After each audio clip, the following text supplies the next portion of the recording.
أعوذ بالله من الشيطان الرجيم.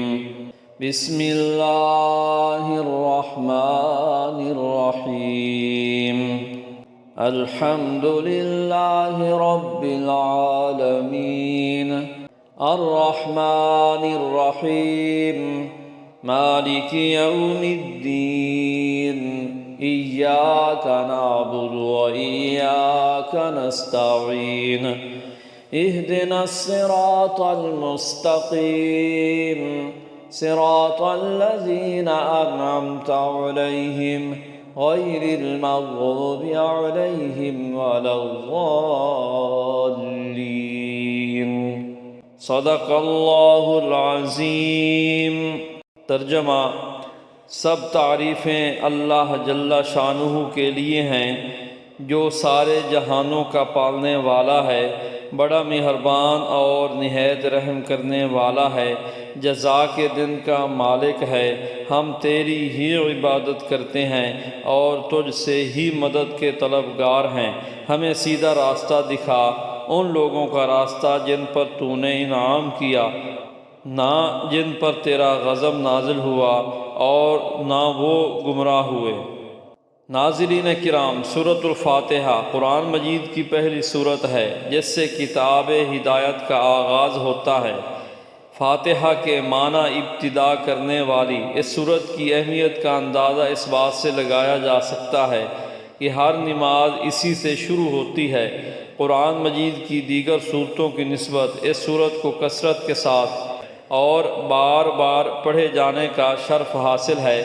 نمازوں میں، دعاؤں میں اور ایصال ثواب کے لیے سورۃ فاتحہ کو سب سے پہلے پڑھا جاتا ہے۔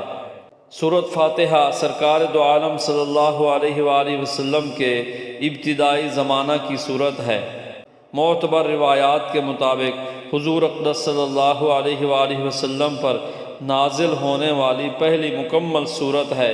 اس سے پہلے سورۃ بقرہ، سورۃ علق، سورۃ مزمل اور سورۃ مدثر کی متفرق آیات نازل ہوئی تھیں۔ کچھ آیات نازل ہوئی تھیں۔ اس لحاظ سے سورۃ فاتحہ کو یہ اعزاز حاصل ہے کہ وہ سب صورتوں میں مکمل طور پر نازل ہونے والی پہلی صورت ہے۔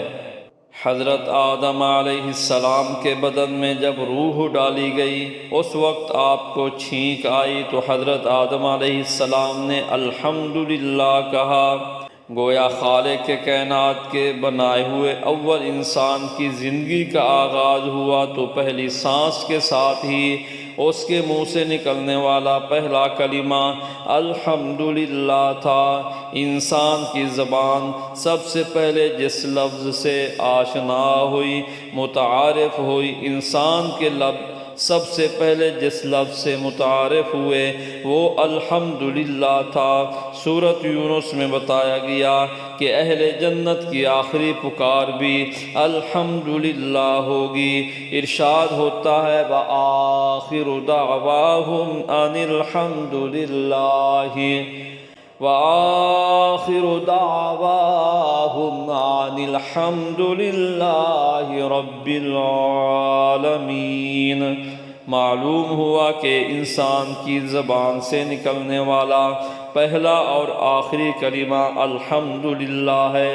سو اللہ تعالیٰ کو یہ کلمہ اتنا پسند آیا کہ اس نے اس کلمے کو اپنے محبوب صلی اللہ علیہ وآلہ وسلم کی آخری کتاب کا پہلا بول بنا دیا، تاکہ جب بھی کوئی مومن قرآن کا آغاز کرے تو الحمدللہ پڑھ کر اس کا ایمان اور یقین پختہ ہو جائے کہ جس طرح روز اول سے میری زبان سے الحمدللہ کے لفظ نکلے تھے، اسی طرح آخرت کی منزلوں میں اور جنت کے باغوں میں بھی اسی کا نام نوک زبان پر ہوگا۔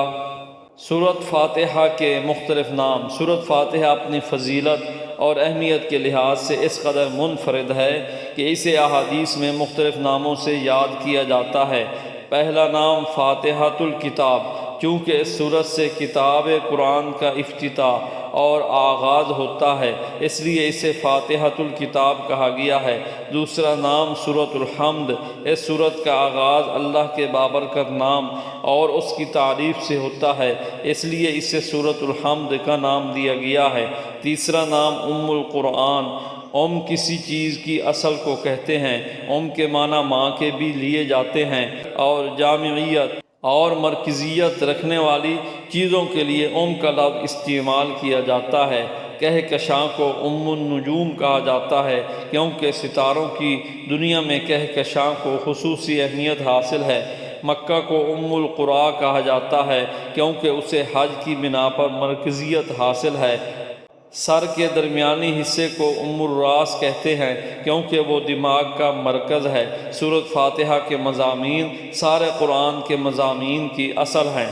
اگر مضامین قرآنی بمثل درخت کے ہیں تو سورۃ فاتحہ بیج ہے۔ اگر قرآنی مضامین کو درخت کے مثال کے طور پر استعمال کیا جائے تو سورۃ فاتحہ بیج ہے۔ اس وجہ سے سورۃ فاتحہ کو ام القرآن یا ام الکتاب کہا جاتا ہے۔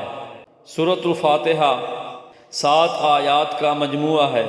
قرآن مجید میں ارشاد ہوتا ہے وَلَقَدْ آتَيْنَاكَ سَبْعًا مِّنَ الْمَثَانِي وَالْقُرْآنَ الْعَظِيمِ، ہم نے آپ کو 7 آیاتیں دیں جو نماز میں دہرائی جاتی ہیں اور قرآن عظمت والا دیا۔ چونکہ اس سورت کو ہر نماز اور ہر رکعت میں دہرایا جاتا ہے اس لیے اسے 7 آیاتوں والی سورت قرار دیا گیا ہے۔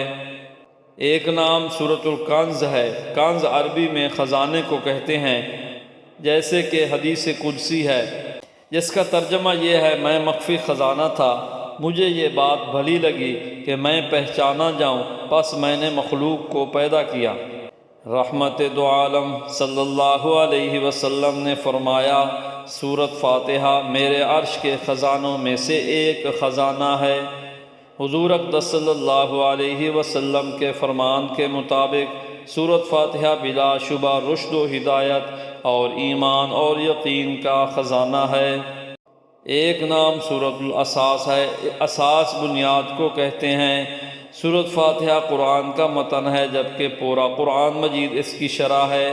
اسلامی عقائد کا خلاصہ اور نچوڑ 3 بنیادی عقیدے ہیں۔ نمبر 1 توحید، نمبر 2 رسالت، نمبر 3 آخرت۔ چنانچہ آقا نامدار صلی اللہ علیہ وآلہ وسلم کی 13 سالہ مکی زندگی اس بات کی شاہد ہے کہ آپ صلی اللہ علیہ وسلم نے جب اعلان نبوت فرمایا تو توحید کے بیان کے ساتھ گمراہ لوگوں کو آخرت سے بھی ڈرایا۔ ایک نام اس سورت کا سورۃ الشفاء ہے۔ سورۃ فاتحہ کو احادیث کی کتابوں میں سورۃ الشفاء کا نام بھی دیا گیا ہے۔ سرکار دو عالم صلی اللہ علیہ وآلہ وسلم نے فرمایا کہ سورۃ فاتحہ میں موت کے علاوہ ہر مرض کی شفا ہے۔ علاج انسانی کے لیے سورۃ فاتحہ فری ادویات کی حیثیت رکھتی ہے۔ اس فضیلت کے پیش نظر سورۃ فاتحہ کو شفا والی سورت بھی کہا جاتا ہے۔ اس سورت کا ایک نام سورۃ کافیہ بھی ہے۔ سورۃ فاتحہ چونکہ قرآن حکیم کے سارے مضامین کا اجمالی طور پر احاطہ کرتی ہے اور ان تمام کے لیے کافی ہے، اس لیے اسے کافیہ کا نام بھی دیا گیا ہے۔ ایک نام اس سورت کا سورۃ الصلاۃ ہے۔ مومن کی ہر نماز سورۃ فاتحہ کی محتاج ہے، اس کے بغیر نماز ادا نہیں ہو سکتی۔ لا صلاۃ الا بفاتحۃ الکتاب۔ سورۃ فاتحہ ہر نماز کا حسن ہے۔ سورۃ فاتحہ ہر نماز کے لیے زینت ہے۔ ہر نماز میں پڑھے جانے کی بنا پر سورۃ فاتحہ کو سورۃ الصلاۃ یعنی نماز والی سورت بھی کہا جاتا ہے۔ اللہ تبارک و تعالیٰ اس سورت کی اہمیت کو سمجھنے اور اس پر ہمیں عمل کرنے کی توفیق عطا فرمائے، آمین۔